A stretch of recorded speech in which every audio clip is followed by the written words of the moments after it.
And we are live. Hello, guys, and welcome to Jason Hebert Live. And we have another interview for you. Not quite a missing persons interview. Tonight is a Quest for Justice episode, which many of you know that are familiar with the show. The majority of what we do is interview the loved ones of missing persons in an effort to help spread awareness. But we also do our Quest for Justice interviews, which are reserved for cases such as unsolved crimes, like an unsolved homicide, things along those lines. And that's what this case falls into. It was a missing persons case for a little over 3 years. Then her body was found, and it is now an unsolved homicide. So that is the case. That is the basis of the case. We will go over the details in just a moment. And we don't have the loved one, a loved one on tonight. As I said, we typically do deal with loved ones or best friends, something along those lines. But a few nights ago, we actually interviewed a private investigator who had been dealing with the Lost Boys of Pickering. You guys absolutely loved that episode. Bruce did excellent. And it just so turns out that tonight we have another private investigator by coincidence on for tonight's case. His name is Jason Jensen, and he's a private investigator working on this case, which is the case of Elizabeth Salgado. And I feel very strongly that you guys will enjoy this one just as much. Mr. Jensen, just like Bruce, is a great guy, very personable, very professional, and very knowledgeable. So I think you guys will have a great time with this one as well. And as usual, most of you guys are returning. We only get about 35 people in here, so I'm going to give it a couple minutes and let it kind of fill up. Because this is my fourth stream of the day, I think our notifications aren't going out as much as normal. That's probably why there's less people than normal in the live stream. Of course, that won't matter in the long run because everyone will see it eventually. But we try to have as many people as possible in the live stream so that we can get the questions in. But if you're not familiar with our show, as I said, we interview the loved ones of missing persons or unsolved crimes in an effort to spread awareness. What makes our show different is we go directly to the horse's mouth. Instead of you hearing a YouTuber, so to speak, giving his interpretation of what he's reading. Instead, I interview the direct source. And on top of that, our show is interactive. As you see, there's a chat here. So I allow you guys to ask your own questions. So maybe it's an older case that you've had a question you've been wondering for years, or maybe it's a brand new case and your mind's being flooded with all kinds of new questions. Either way, you get them answered directly from the source. We try to get to every question that we can. And sometimes there's a lot of them, so we can't always get to all of them. So if you don't get your question in the initial chat, when we do finish, it will upload to YouTube, and you'll see at the bottom there's a comment section. I always direct the guests to keep an eye on the comments as much as they can. A lot of times they can't get to them immediately, so please remember that people are busy, and sometimes it takes a little time to get back. But if you don't get a question in during the live stream, you can always ask it in the comments below. So hello. It's about 40-something people. I like to wait till it's at least 50, 60 before we start going on the basics of the case. We have Allie here today, CRG, Annie, Watcher, Angie Marie, Kaleidoscope, Betty. We have Chris. Hey, Chris, Angie Marie. We have the other Chris. So thank you to everyone for joining us today. A lot of you guys are regulars, of course. And a lot of you guys have been in all of our streams today. So I'm glad you're not getting Jason Hebert overkill. This is probably about the 5th or 6th hour of streaming today. So thank you so much for your support. And okay, you know what I'm going to do? As you guys know, I'd like to just read the very basics of the case before I bring the guest on, because I don't like to keep them waiting too long. And it's a lot of it's much better coming from them. I don't want to say too much that they're going to repeat anyways, because they repeat it better than I do. So let me just read you guys the basics, and then we'll bring on Mr. Jensen. And by then we'll have a good amount of people in the chat. So remains found in Utah Canyon identified as Elizabeth Salgado, missing since 2015. Remains found Friday in Utah's Hollow Creek Canyon were identified as Elizabeth Salgado, who was 26 when she vanished, last seen in Provo, Utah on April. So she was last seen on April 16th, 2015. Her body was found on Friday, May 18th, 2018. So about a month longer than 3 years. So a Thursday press release by the Utah County Sheriff's Office says that shortly after 9 a.m. on Friday, May 18th, deputies were dispatched to a report from a man who said he found what he believed were human remains in a Hollow Creek Canyon. At a Thursday press conference, Utah County Sheriff Jim Tracy said investigators don't know exactly how or why she ended up in Hollow Creek Canyon, but Sheriff Tracy wouldn't disclose the exact location of where the remains were found, but said it was, quote, off the road, and it was in an area that you would not find by being on a trail. The man who reported the remains described seeing a skull and clothing, the press release said. After investigators responded and confirmed that the remains were human, the remains were taken to the medical examiner's office in Taylorsville, Utah. And using dental records, the remains were identified as belonging to Elizabeth Elena Laguna Salgado. The cause and manner of death aren't known at this time. At least that's as of the writing of this article. We will talk to Mr. Jensen about what has transpired since. Over the past 3 years, this case has been looked at many times as we've tried to find answers for the Salgado family, Provo Police Chief Rich Ferguson said Thursday. The members of the Criminal Investigation Division of the Provo Police Department have dedicated thousands of hours and exhausted hundreds of leads, which includes traveling to Mexico with the FBI to try to find facts about her disappearance. Again, we will keep it simple and stop there so that we don't leave Mr. Jensen on for too long. So we have Jason Jensen as our guest today. Sir, I want to thank you so much for your time, and thanks for joining us. It's my pleasure to be here. So I'll kind of let you direct the flow of how you want to take it, because there's so much information on this case. You're much more of an expert than me, of course. Do you want to start by maybe telling us a little bit about Elizabeth, just in general, from what you know, speaking of her family, who she was, where she's from, things like that. Then you can kind of lead us into what we know, the timeline of events in the days and weeks leading up to her disappearance. Sure. Elizabeth Salgado is a Mexican nationalist. She lives in Mexico proper, and her parents were engineers, and so she studied to be an engineer and then decided to go on a mission, an LDS mission, because her whole family's LDS. Okay. So then after her mission, she decided to come to Utah, to Provo, Utah, for English lessons so that she could go back to school and get her master's degree and carry on in her engineering pursuits. While she was here, she was to attend a school for language called Nomen Global, which she was supposed to learn English here. And she was only here 23 days before she disappeared. Wow. So very small circle of friends, very limited exposure, very little contact with others, not well traveled. She didn't have a car or anything. She walked from her apartment to school. She got a job here, so she worked just a half a mile away from where she lived. And other than that, she went to church. So there was church, school, work, and home. That was it. Wow. Okay. And I'm guessing she only was working at the job for a week or two by the time she found it and applied and everything? I'm not sure how long she was actually, an employee, but at least for a couple of weeks, because she was there long enough that a couple of the people that she would wait on tried to, ask her out and things like that. So she was there enough to do that. And one particular guy stood out as a person of interest, so law enforcement went and interviewed him, and he had an ironclad alibi, so he was ruled out as a suspect.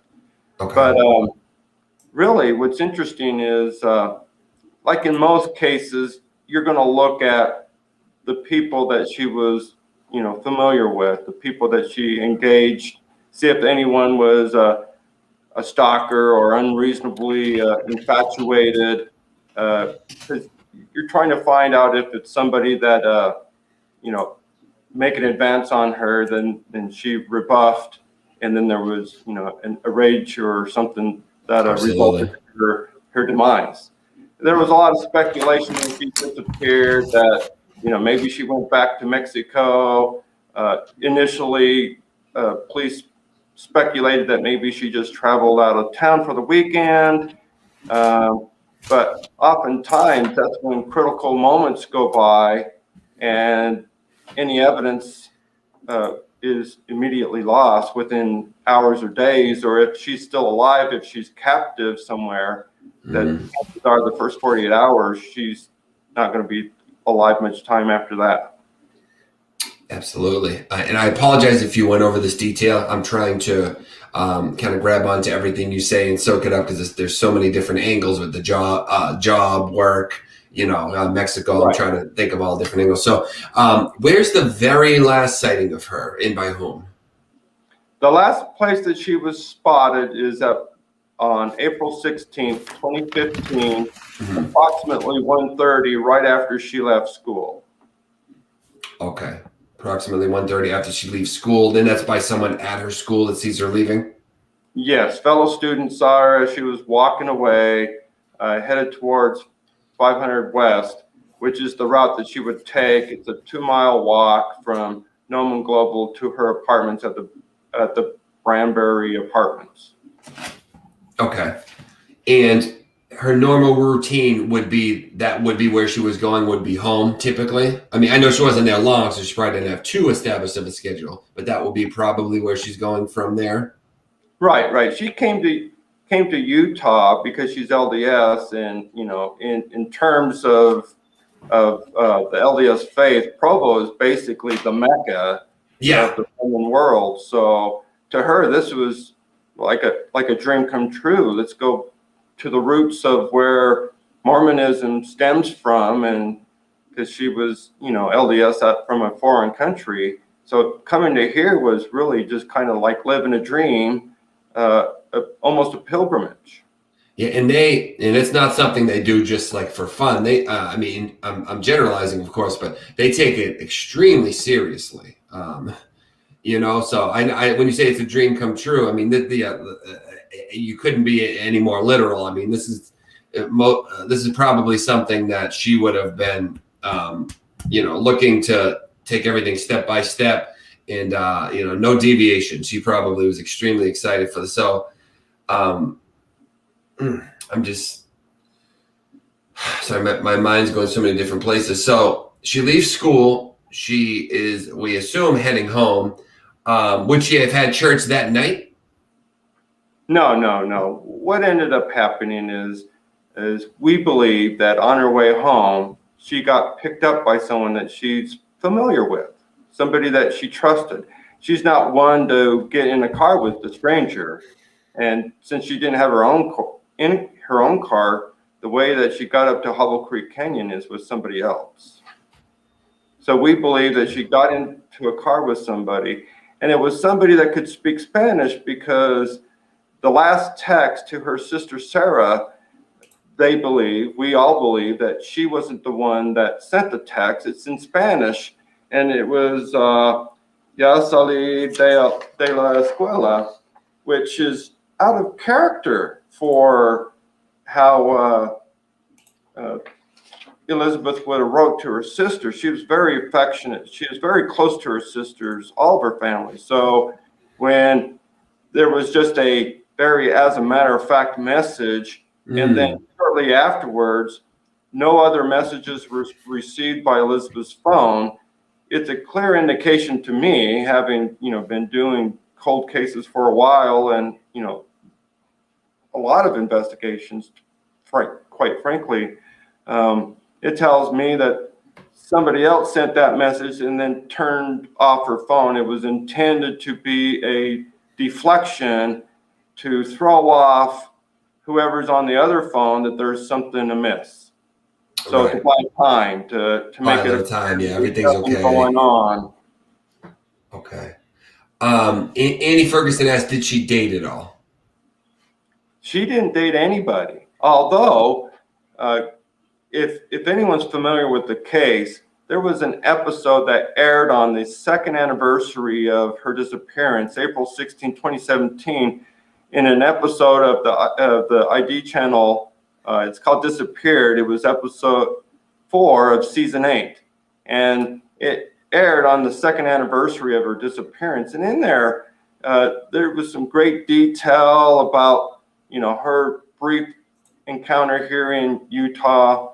And during that time frame, a lot of guys were were asking her out and stuff, and she would rebuff them all. She wasn't interested. She did not come here to date. She did not come here to meet her future husband or anything.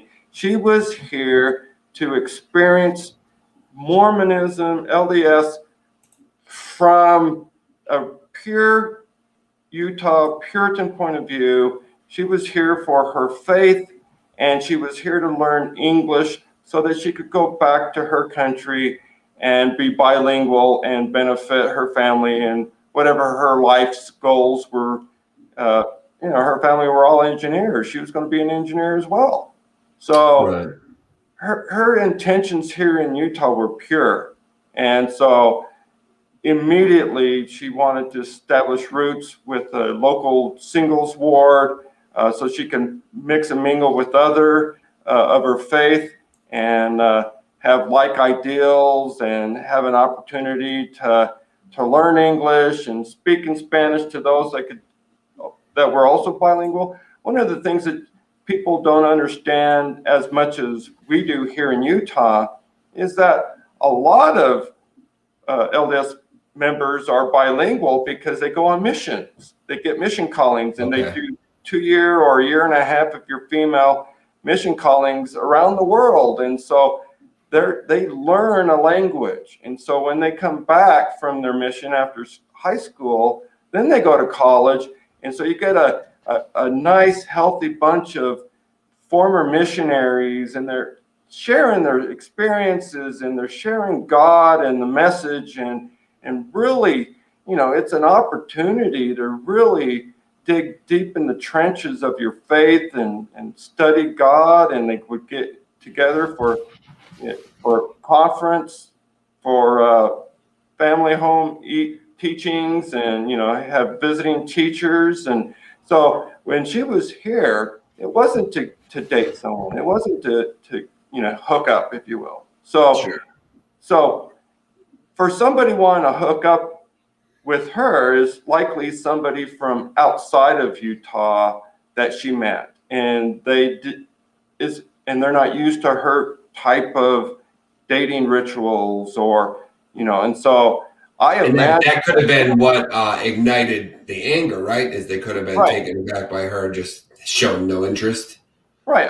Yeah, exactly. My imagination is this guy, clean cut white guy that could speak Spanish, finally, after a couple of weeks of knowing her, thought that he was in the groove because she's so open to him and already building trust, and they're on first name basis and everything, that he thought he'd go for a move.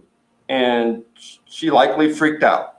Maybe even accused him of attempting to rape her. Well, if you're here in a apartment complex with LDS standards and going to the BYU that has LDS standards, you're accused of raping somebody. Oh, that's a death now. You're going to get excommunicated. You're going to get kicked out and sent back home. So my guess is if she freaked out that he was trying to rape her, that likely he freaked out back. And one of the things that we know in criminal profiling and criminology is that the birth of serial killers aren't taught in a classroom, or you're not genetically predisposed typically to do that. What happens is or as a career path, I can't wait one day I want to be a serial killer. No one comes out of elementary school with those kinds of ambitions. So what happens is likely the first murder is an accident. What I mean by accident is not like a car wreck, but it was something that got out of hand. It was he slapped him, or anger flared, and they. And often it's like an animal, right? Right. Yeah. So oftentimes that's exactly how it starts. It was incidental to the situation. It escalated, and all of a sudden someone ends up dead, and they don't know what to do. They panic. In this situation, they attempted to hide her body up in Hobble Creek Canyon, and eventually, 3 years and a month later, her body was found. So where, and of course, I know a lot of the answers to a lot of these questions that we don't know. So I'm just asking more what we're leaning towards. But we're thinking that she was killed probably very soon after she disappeared, right? It's just because of the terrain that it took so long to find it, the body. Exactly. In fact, back to some of the earlier theories, they thought, well, maybe she was trafficked. Well, that's not the case, because if she was trafficked to a different state or a different country, they wouldn't have found her, 34 miles away up the canyon. Absolutely. So, and they found her wearing the same clothes that she disappeared in. Okay, that's going to be my next question. Okay. So most likely she died that same day, and most likely at the hand of the person that picked her up. So, Okay.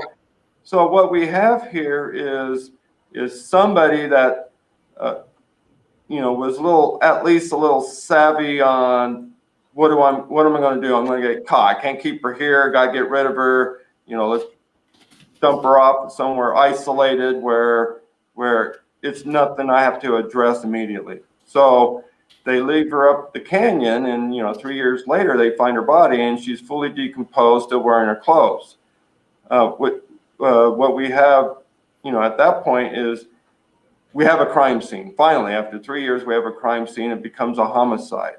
Given the fact that she was laid out, there was no obvious signs of trauma, no broken bones. There was, well, with one reservation, I'll get to in a second. Meaning that there was no damage from like a gunshot or something like that. There was no scarring from tool markings like a knife. So there was no sharp force trauma. There was no gunshot wound. It leaves you to conclude if she died from a manual means, it was most likely manual strangulation. And then the other thing that you can tell from the crime scene is the fact that she wasn't just callously ejected from a moving car, if you will. She wasn't in a state of disarray. Somebody took the time to lay her out, and back at that time, she was still very well intact. So she's just dead. So eyes closed, no rigor mortis or any other mortis set in. So as far as it looks like to anyone else that sees this fresh deceased person, it just looks like they're asleep. So they laid her out, and it's what I call, for easy reference, the Sleeping Beauty position. You got her nice and carefully laid out, all peaceful like, and there's a couple of psychological reasons for that. Number one, the guy fancies himself still, even though he just killed somebody, fancies himself as still a moral, nice person. He doesn't want to leave her. That's interesting. He doesn't want to leave her in a position that is tacky to himself, that he can't live with, or I would imagine he'd have to go back up there and change the last impression of her body as he left. Not only that, but the other likely understanding is that he had feelings manifest for her. So, I care for you, so I'm going to leave you in a nice, peaceful looking serenity, surrounded by a canopy of trees and the birds echoing and everything. So yeah, it's a lasting impression that you want to try and mitigate, I'm sure. And that's what he was striving for. Okay. Yeah, that's an interesting angle. Interesting conclusion as to why they would have left her like that. I want to make sure we get to a couple questions in the chat too. I've kind of been trying to keep an eye on those as we go through. So Ellie Johnson asks, is it true she was supposed to go to Walmart with one of her uncles, but didn't return his calls and messages right before she disappeared? I guess that's a rumor. Yes, there was plans to go with her Uncle Rudenberg that day. So clearly this was a spontaneous trip. She was picked up. Probably thought this guy was going to take her home because she had plans to go to Walmart that afternoon.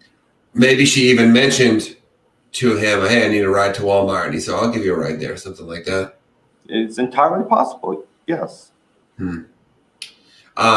Chris asked, do you have any info on her digital footprints before she went missing? I do have her phone records, although that has never been revealed before. So this is a first that we're making public in your show. Oh wow. Okay. Well, let's start there then. So, for some new information. What do we have there that hasn't been revealed publicly before? What do they show? Anything? Well, it shows who she was communicating with, whether it be on a regular basis or sporadic. We know every number that she called, that she received calls from, and who she texted and received texts from. Okay. And what does that information appear to point towards anyone that Nothing stands out from the phone records. It just gives you leads of who you can interview, who you can follow up with. Absolutely. Because it doesn't lead you to the guy that picked her up. So cell phone tower analysis is something I'm sure the FBI has delved into, and we don't have access, being a private investigator, being private nonprofit organizations, we don't have access to that stuff. Okay. And I'm guessing the people that she talked to that day have been questioned as far as, did she mention anything about someone she was getting a ride with, and things of that nature? Yes. According to law enforcement, they interviewed everybody. Okay. Because I don't know if you're allowed to call whoever you want, or if they're holding you back. There's always like the police versus the investigators versus the private investigators versus family. There's always a dynamic there of who knows what's revealed. So I know it can be tricky. There's that misconception that there's some dynamics there. It's easy to perceive that. I don't feel that at all. I know the nature of law enforcement. They have to maintain case integrity. Right. And so any information that they receive from the public, and private investigations are public, so we convey information to them. They're under no obligation to reciprocate and share information back the other way. And there's good, solid policy reasons for that. And so I'm used to it, and I'm open-minded about it, and I enjoy where I'm at as a private investigator, that I maintain my own autonomy so that I can do things that law enforcement can't do. Like Right. Law enforcement typically has to do everything under either judicial scrutiny. Like if they're going to do a search, they got to get a warrant. Sure. Including if there's like dogs involved, and right, including placing like GPS trackers on cars and things like that. They have to have a warrant. Private investigators don't need any of that. We can just randomly, if we want to follow someone, go put a tracker on without any questions. We're usually allowed to do that. Every state's different. They have some restrictions. Here in Utah, we have a statute that actually permits private investigators to use GPS tracking. But other states like California, it's completely prohibited. So unfortunately for cold cases in California, and cases of, similar restrictions, they're hindered by such enactment. So. Okay. Who reported her missing? Angie asks. Who reported her missing? The family. I mean, they immediately were concerned starting from the text message from Sarah, that they didn't feel that the response from her was appropriately in light of past experience. And then after that, the messages were unresponded to. Don't know if you can tell from my print here, but there's check marks along the side that tell you what the treatment to the message was. Like if it was sent, it'll be a gray check. Sure, yeah. If it's received, it's a blue. If it's received, it'll be a blue check. And then if it was actually viewed by the phone, it'll be a double blue check. So we can tell here, these were two messages sent from the sister Sarah to Elizabeth, and they were received. And then here is the message from Elizabeth's killer that says that, hey, I've left school already. And then all these other messages, her following up with her, are ignored, ignored, ignored, ignored, ignored. And you can see the gray check. That means it was sent from Sarah's phone, but was never received by Elizabeth's phone. Okay. And I don't know how. I'm sorry. So that was concerning. And the last message on that screen is, mom is worried. And so by the following day, they were freaking out and they wanted to, get the police involved. The uncle was already responding, saying, hey, by that afternoon, where is she? She's not here. She was supposed to go to Walmart with me. So then the uncle starts looking for her. Walks through Walmart to see if maybe she went there on her own, wasn't there. So you're kind of leading into the reason I asked. I sorry to interrupt. I just want to make sure that while it's on my mind. So the reason I'd ask who reported her is I'm thinking of, now that you have some phone records. Has anyone tried to cross-reference, for example, looking at the records, saying, okay, so she said such and such a thing on this day at this time, going and trying to look at the cameras that would have been in that area to see if it is her with the phone? Has anyone tried cross-referencing that with any of the cameras in the area to see if we can see someone else, walking around with her phone? I know it's been a while now, so I don't know. Right. Well, yeah, right now it'd be, all of that stuff would be lost. But at that time, the Provo police canvassed the neighborhood, canvassed the route that she would walk to and from school, and there was no camera systems to compare to. There was, okay. That would have been great. Yeah, that would have been ideal, but that wasn't, the outcome. And then, like how I got involved in this. Okay, so that was the process that got the police involved, and then how private parties or entities got involved was the uncle immediately within the first week contacted We Help the Missing, which is a national nonprofit organization that does no cost assistance for missing persons. They survive on donations, and I'm a volunteer. So I wasn't the first volunteer on this case. A fellow colleague of mine by the name of Chris Allen, he was the first one on the case. Technically, he's still on the case, but I kind of like muscled my way and took over at some point. And that was primarily when I got more active, was after they found her body in May of 2018, because I'm also a co-founder of the Utah Cold Case Coalition, which now, since we're going national more or less, it's just a cold case coalition. But at that time, it was the Utah Cold Case Coalition. And, after 3 years, it becomes a cold case in Utah because we have a legal definition of what is a cold case. So she was missing for 1 month, and it was a cold case for 1 month as a missing person. So the Utah Cold Case Coalition got involved, and it's a collaboration now between We Help the Missing and the Cold Case Coalition, where we're still putting all our available resources on the case to see what we can do to bring justice for Elizabeth and her family. Okay, awesome. Yeah, and of course that's how we met as well, was through We Help the Missing. You guys do a great job. I just want to say I appreciate you. It's helped quite a bit with me. Give a couple cases passing off for me to do interviews. I do appreciate that.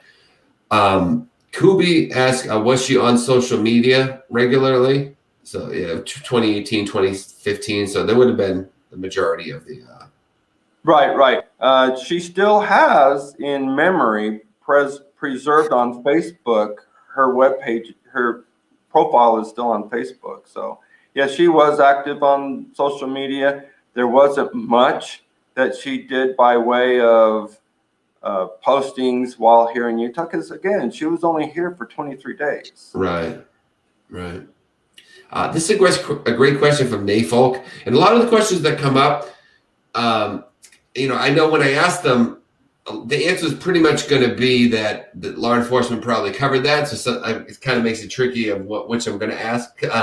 So this is probably one of those. But have you looked to see if anyone that was calling regularly, but then right after around she went missing, they just call stopped. Again, I know it's probably something law enforcement would know to look for right away, but it's worth it. Right. Only the carrier would have that information, and certainly law enforcement, FBI, local law enforcement can obtain that stuff with an investigative subpoena or a warrant. Oh, you don't have that with your records to see who was calling and then? No, because remember, her account was through T-Mobile. It's only going to show things that actually make it to her phone. So once her phone was turned off, there's not going to be any history of phone calls received or messages received. Oh, yeah. Once it's turned off, we don't know if they're calling. I see what you're saying. That's right. So it has to go through the system to be received by the handset before it would reflect on a phone bill. And that's what we're working from, was her phone bill. Okay. It's a great piece of info to have for sure. Yeah, so a couple people in the chat are asking, are we positive she never returned home as her apartment was close? Is there any possibility she went home or met with foul play in her building? There was no signs of foul play at the apartment. There was no forced entry, no items at the residence at a place. And then her roommates and neighbors, no one indicated that she had that they've seen her there or people with her for that fact. Okay. And was she found covered in a blanket or anything, or was she full of clothes? To my knowledge, no, just in her clothes. Regular clothes, okay. And so Annie asks, she didn't mention being bothered by anyone, nothing like that, right? Being bullied, anything like that? No, there was nothing mentioned. She communicated with her family daily, sometimes every hour. So through phone calls, through social media, through text messages, they were in constant contact. So the family is aware of things that hey, I'm with so and so. We're going to the clubhouse or whatever. So the family knew of certain individuals and certain activities, but so nothing stood out, because if she was being bothered by somebody, she would have reported it. And we know that she's vocal about that kind of stuff, because, for instance, if you watch the disappeared episode on ID channel, within 10 days of her first apartment, she didn't like her roommates because they didn't like her, or something was not jiving there. So she was placed into a different apartment. Okay. So if there was a problem, I'm sure she would have been vocal about it. Just curious, did the roommates, whether the old ones or the new ones, have cars that we know of? Oh, I'm sure they had means of travel, but given the fact they would pair them up with females, if you're a female, we're looking for a male, because she likely was either just murdered for some romantic reason, or that she was raped and murdered. So it's not likely that it was one of her roommates. It might have been a neighbor. It might have been somebody that she socialized with, somebody that had romantic interest in her. And one of the things that we know, for anyone that does a lot of cold case research, when DNA finally has come out and they reveal who the real culprit was, gosh, it seems like so often it was somebody in the same building, right, on the same street. Very close to them, yeah. And sometimes, it's like, how did they escape being discovered for 20 years, 30 years? They were in the stinking apartment across the street, like Angie Dodge up in Idaho. Gosh, they found out it was the kid across the street, which makes perfect sense to me, because the perpetrator knew when she got home. So that's just an example. So it had to be somebody that was watching her or familiar with her schedule, because the door was found unlocked. So, and she had just gotten home with some roommates some friends, and the friends left. So that's typically the scenario that we see here, is somebody that was familiar with the person, a neighbor, a roommate or anything, So, if there's anything that we can gain out of this, that's, and I love doing podcasts. I love doing these kinds of outreach because we're hoping that somebody who may be familiar with the case, had met her, lived in the community, ate at a restaurant, saw something that even they thought was normal, they may actually hold a clue that breaks this case wide open because they can describe somebody. Oh, yeah, she was talking to, it looked like a customer. Well, what did the customer look like? Yeah. And then all of a sudden, light bulbs come on. Oh, that's the next door neighbor. Right. That had already told the police he never went to the restaurant. So all of a sudden, you're getting inconsistent stories. So we're really hoping that we've exhausted what we can as far as looking for suspects, but this doesn't mean it's somebody that knew her, but somebody that knew of her. So it might not be a friend, but a roommate of the friend, or a brother of her live-in roommates, or something. It could be anybody. But the way to find out, 5 years down the road is you look at their behavior since then. They may have had depression. They may have gone into treatment for alcohol or drug addiction.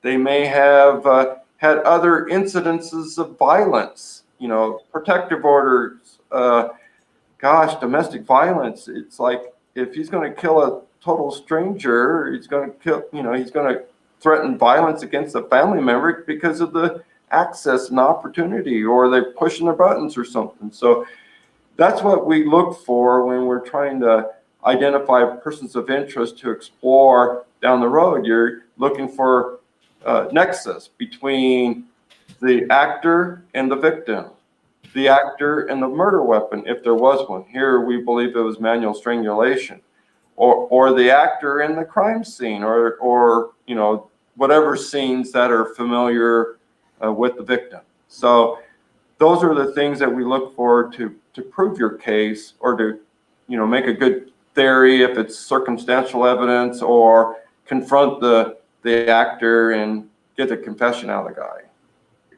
Yeah, and to your earlier point, you never know what's going to be the set of eyes that knows something that leads to that little puzzle piece that solves it. You never know. So doing these, that's that's one of my favorite pieces about it, is when we are involved in cases that are solved, that always is some tiny little piece of info you didn't think would have helped, and it does.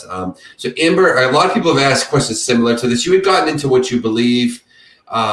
You didn't word it this way, but basically a profile of the killer, male, probably white, I would guess, young, right, 20s or something. So a lot of people are asking you to flesh out the profile of what you think we're looking for. And Amber asks, do you believe it's a local, a transient, or has likely left the area? So, things along those lines.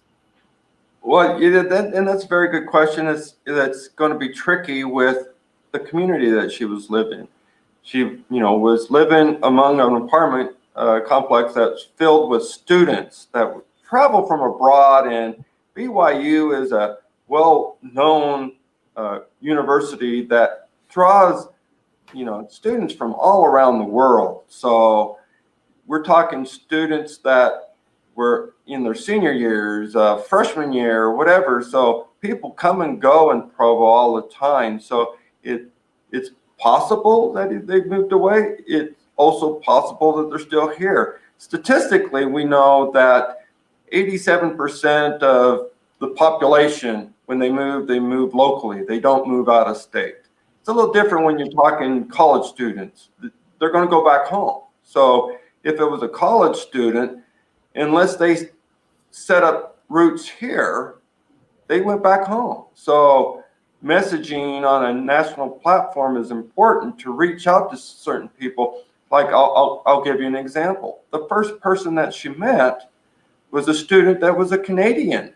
So we had to contact him in Canada and find out what he knew, how often he saw her, what they did, where they went, and instantly not a suspicious hint about him, because he was so open. Even years later, even though he had already talked to law enforcement, other people in the past, family members. He went on the search with the family when family came into town, and they did a mass search looking for her in rivers and parks and fields and everything. Very helpful. Helpful is always a healthy sign that someone isn't hiding something. When they refuse to cooperate, when they portray to the public that they're helpful, but in closed doors or behind the scenes, they're not helpful at all. That's a flag, right? That's just common sense. That's a big one, yeah. Hide, you're hiding nothing. For sure. So as far as the profile, do we, besides white, young, and kind of Kubi had asked earlier, could it be a teacher? I mean, what are we looking at for a profile? Yeah. When we talk in terms of could be, anything's possible. We know that it's a male because it's likely a romantic encounter. It's somebody that she trusted. People have said, likely to be a Caucasian young man. I've heard clean cut. Yeah. What that's describing half of I think that's the kind of a general kind of, in these kind of cases, that's always the guy that's described, right? Clean cut, usually Caucasian. That's describing half of Provo. And let's see, what was it? It was in one of the first things I did was in April of 2019. I released to the media a criminal profile, and in this profile, we got that the killer speaks Spanish, and that's from the text message. That's from the fact that he messaged Sarah, Elizabeth's sister, in Spanish, saying, "I left the school already," and that we know that he was familiar with Elizabeth, or she wouldn't have gotten in the car. That's not her cultural upbringing. You don't get in strangers' cars. It can be dangerous. You could end up dead, especially if you're a pretty young woman. It's dangerous. Right. And speaking of that, how much? Okay, I'm sorry. Continue. And given the fact that we feel that this was a rebuffed romantic advance, that we believe that this person was infatuated. So if you're combing the universe trying to find a person of interest, find that one person that was just really into her, couldn't stop talking about her, borderline obsessed over her, couldn't get enough of her, always coming by, knocking on the door, visiting or whatever. Communicating is one means, but she also had WhatsApp. So half of any communications aren't going to be recorded on her phone because with encrypted apps like WhatsApp, you're not going to get the access to that. So unless you have the physical phone, you're not going to see what the communications were on that platform. Right. Yeah, it's tough because, like you say, a lot of the profiling is kind of generalizing. But yeah, I think it's probably, we're generalizing for a reason, though, right? Because there's reason behind it. It's like an educated guess. But Chris, what's her phone found? I know you have the records. Do you have her actual physical phone? Was that ever found? Was it with her? No, either the killer kept the phone or discarded the phone, but the phone was not retrieved at the crime scene where they found her body. Okay. And I know you said the police pretty much covered all the bases. So they interviewed people from the school as well, did you say? Yes. Detective Rangel for Provo was very clear and adamant that everybody was interviewed at the school and everybody was cleared. So the only insinuation is that they couldn't clear everybody at the apartment complex. So because they focused on one saying they were cleared, but no one came forward and said everybody at the apartments were cleared. So we really wanted to emphasize in our investigation all of the neighbors in that community, roommates, those in the same building, and how the church wards were set up is different buildings were divided into wards. There was 4 wards for the singles wards that served for the Branbury apartment community. So we know that according to her building, she was supposed to go to one ward, but since she was taking rides with her friend, this Canadian friend, that they were always going to his ward. So that was the Provo Young Singles Ward, the 140th Ward. So we know where she was going, but it was only a brief period of time. There was only 3 Sundays. That first Sunday, March 29th, she went there and was introduced to people. And then that afternoon, they had a picnic at the Carterville Park, where one of the people that she was introduced to took her to that picnic, and she was dismayed that she didn't have anything food-wise to bring to the picnic, and there was humor about that. It's like, don't worry about it. It's, no one's going to hold you, in bad light over that, and just come have a good time. And she met everybody there that, it was a good social gathering. The next week, on the weekend of the 4th and the 5th of April, was conference weekend. So she was introduced to a group of girls, and she was invited to their apartment to watch a conference on TV. Given the fact, though, that it was English speaking on the channel and she was primarily Spanish speaking, she left after only half the day on Saturday the 4th. And then the next church encounter was on April 12th, the weekend before she disappeared. And it was reported by one source, so I don't know how reliable it is, and I would really love to confirm it with other sourcing, that there was a gathering after church on the 12th at the mouth of Hobble Creek Canyon at Kelly's Grove, which is a nice, beautiful riverside, park with a pavilion where they would have, a picnic. And we would like to confirm that, because then that would be clear why Hobble Creek was selected as a dumping ground, likely because they were at the mouth of that canyon, and it might have even been the enticement. Let's go for a ride up Hobble Creek Canyon. Yeah. So if that's the case, we'd like to know who she was primarily socializing with, Mel-wise, at that picnic at Kelly's Grove. But we've only had one source saying that it was there, and it was 3 years later, 4 years probably. I think it was in 2019 that we got that information. So 4 years old, and by that point, Springville City had already destroyed records of reservations for the pavilion there at the Kelly's Grove. And so if that information wasn't obtained by law enforcement before then, it was lost to annals of time, because when I went looking for it, it was already gone. So we need actual eyewitnesses that went there, that remember that day, took pictures of that day, and can confirm, yes, I was there, it was my ward, I saw her there, and I saw her talking to so-and-so. That would be helpful. Absolutely. So if anyone's listening that will be able to knows that or can point us to that, I do have your profile, linked in the description if anyone wants to contact you with information regarding the case. Just your general Facebook profile.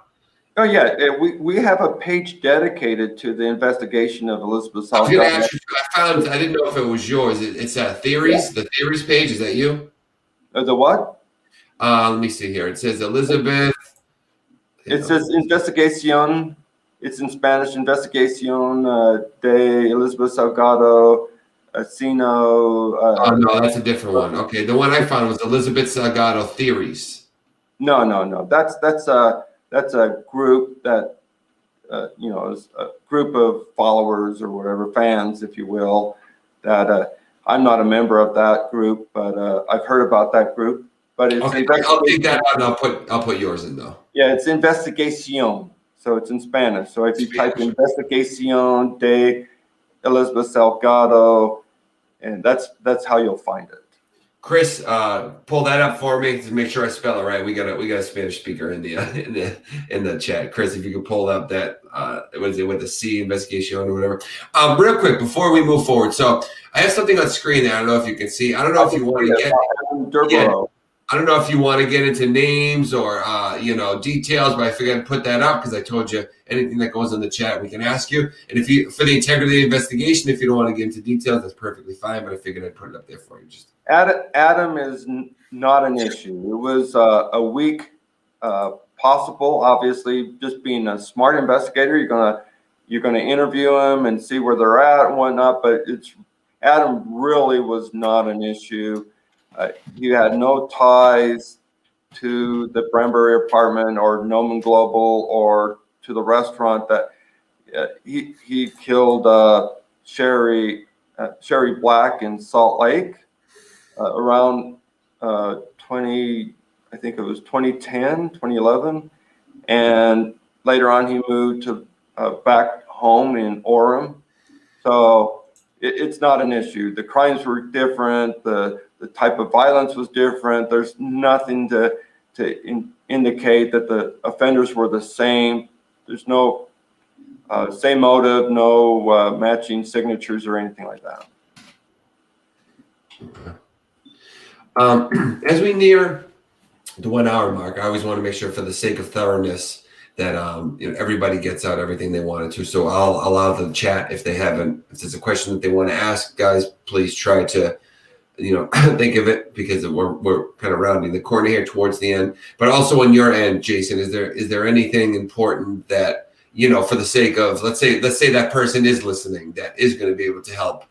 Is anything I didn't think to mention or ask that you feel is important to get out there to someone who may be able to help us out? Any information you want to, whether it's a question you want to ask the public or just information you want to make sure they're aware of?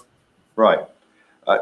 There's a website that Carlos Trujillo, with the blessings of the Utah County Sheriff's Office, has set up. It's called elizabethsalgado.info. And it's a calendar that anybody that had any interactions with Elizabeth can go to specific pages and enter a time on the calendar, on the timeline, when and where and who were present and things like that, that they can share information. And that's helpful if you want to even be anonymous. But I would have to say more helpful than that would be to encourage them that if anybody had any interactions, if you knew her, you knew her, because it was only 23 days total that she was here.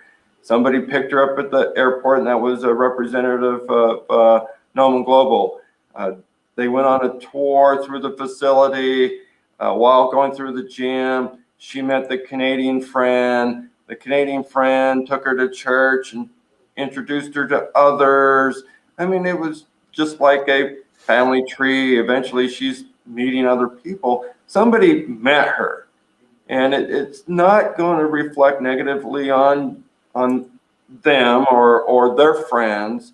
We're not trying to pick a straw man to blame or anything like that. We just want to identify who she associated with, not necessarily because they're a suspect, but it may be somebody that they're acquainted with, that they're not drawing the connection between my violent brother and I met Elizabeth. Oh, that's right, my brother met her too, and for a couple days he couldn't stop talking about her. It might be a little weird thing like that in the right light, someone could realize, hey, this could be helpful information. But unless there's, this dot is connected to this dot, people don't know how important their information really is. But it's somebody she knew, so it's helpful that anybody with any information about Elizabeth, about any encounters, any scenarios at the restaurant, at Noman Global, at one of the parks, at one of the after church activities, Monday night family home evening. They went by to do visiting as a visiting teacher, and they saw somebody there and they know who that person is. It's just a name. It doesn't mean that they're going to get in trouble, but that's one of the things that I've discovered here is a couple people have even told me, well, I already gave that information to the police, get it from them. Well, sometimes they don't ask the right question, or you've overlooked something that if I ask might trigger a memory that.